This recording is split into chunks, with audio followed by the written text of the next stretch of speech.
Alhamdulillahirabbil alamin. Terima kasih pemirsa, masih di Damai Indonesiaku. Di segmen 1 dan 2 tadi kita telah mendengarkan bagaimana nasihat dari guru-guru kita Kiai Haji Asep Anom dan juga Kiai Haji Khalil Nafis, betapa sebuah kesombongan ini berujung kehancuran. Tidak ada kesombongan yang berujung kemuliaan ya Kiai Asep ya. Enggak ada, semuanya berujung kehancuran. Dan bukti sejarah Al-Quran juga sudah menuliskan dan kita juga sudah menyaksikan betapa orang-orang yang sombong akan berakhir pada kehancuran. Nah pemirsa, kita akan perdalam tema yang sangat menarik ini di sesi tanya jawab. Kami persilakan terlebih dahulu Ibu Ina yang akan boleh berdiri Ibu Ina dan diajukan pertanyaan. Nanti akan dijawab oleh Kiai Haji Asep Anom terlebih dahulu ya. Silakan Ibu Ina. Bismillahirrahmanirrahim. Assalamualaikum warahmatullahi wabarakatuh. Waalaikumsalam warahmatullahi wabarakatuh. Nama saya Ibu Ina dari Majelis Taklim Al-Basyariah Bandung. Yang akan saya tanyakan kepada Ustadz, bagaimana trik and tips untuk menghilangkan rasa sombong pada diri kita yang kadang-kadang rasa sombong itu menyelinap dan tanpa kita sadari, padahal kita sudah berusaha ikhlas. Begitu. Itu syaitonir rojim itu kadang-kadang datang ke hati kita gitu.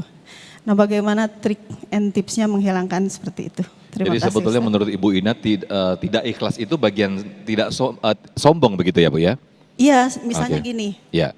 contohnya saja, Ya. kita masuk masjid misalnya Ustaz, Oke. kemudian dengan mata kita melihat kesalahan orang lain gitu ya, Ya, misalnya dalam sholat gitu. Baik. Itu suka ada dalam hati, suka itu salah, nih lihat saya benar. Padahal saya, ya Allah itu salah, ya Allah kenapa saya dalam Baik. hati saya ada seperti itu, Baik. gitu. Nah bagaimana tips and tripsnya supaya rasa itu tidak ada dalam diri kita? Tips dan trik menghilangkan kesombongan. Iya. Baik, terima kasih Bu Ina, boleh duduk kembali. Yai Anom boleh dijawab, silakan Yai Anom. Baik. Dalam kitab Hikam ya ada penjelasan. Boleh sambil berdiri Yai Anom? Berdiri. Iya, sambil mendekat ke jamaah.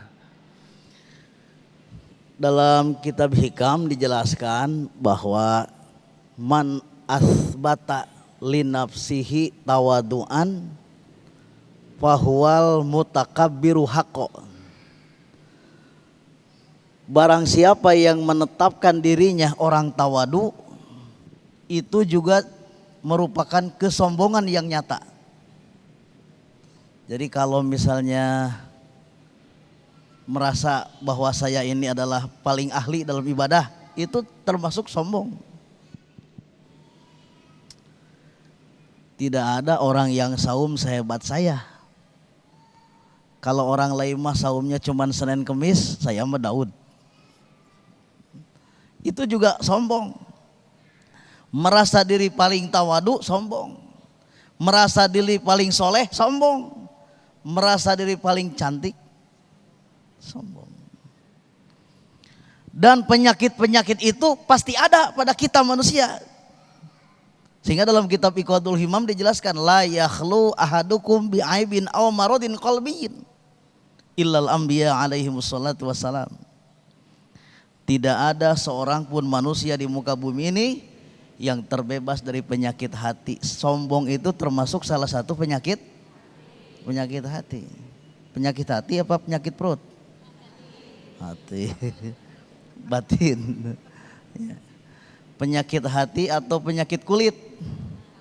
Penyakit hati. Kalau penyakit kulit mah gampang ya.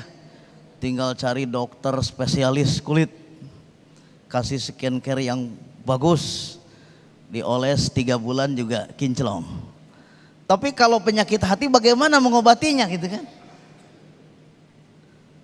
Tidak ada obat, la dawa'a wala kaifiyata litordiha. Tidak ada obat, tidak ada cara untuk mengobatinya.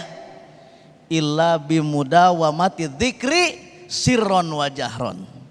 Kecuali dengan cara memperbanyak zikir kepada Allah, baik sir ataupun jahar. Sir itu zikir yang bagaimana? Zikir yang tersembunyi, yang hanya ada di dalam hati yang perintahnya ada di dalam Al-Quran surat Al-A'raf ayat 205. Wadhkur rabbaka fi nafsika tadarruan wa khifatan wa dunal jahri minal qawli bil ghuduwi wal asal wala takum minal ghafilin. Tuh.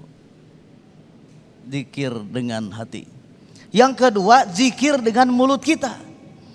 Ketika lisan kita mengucapkan la ilaha, tidak ada Tuhan selain Allah, maknanya juga tidak ada yang paling kaya kecuali, tidak ada yang paling hebat kecuali, tidak ada yang paling besar kecuali, tidak ada yang segala-galanya kecuali hanya. Dan juga kita sadari bahwa segala apa yang kita miliki itu semuanya hanya pemberian dari Allah, hanya titipan dari. Belajarlah sekali-kali kita ke tukang parkir. Tukang parkir, begitu ada mobil bagus-bagus masuk ke halaman parkirnya, kira-kira menyombongkan diri enggak? Enggak. Begitu mobilnya hilang, balik lagi ke tempat asalnya, tidak ada di parkiran, sakit hati enggak? Kenapa? Karena tukang parkir tahu diri bahwa itu mobilnya hanya terima kasih, gitu. Baik, terima kasih Kiai Asep Anom yang telah memberikan jawabannya.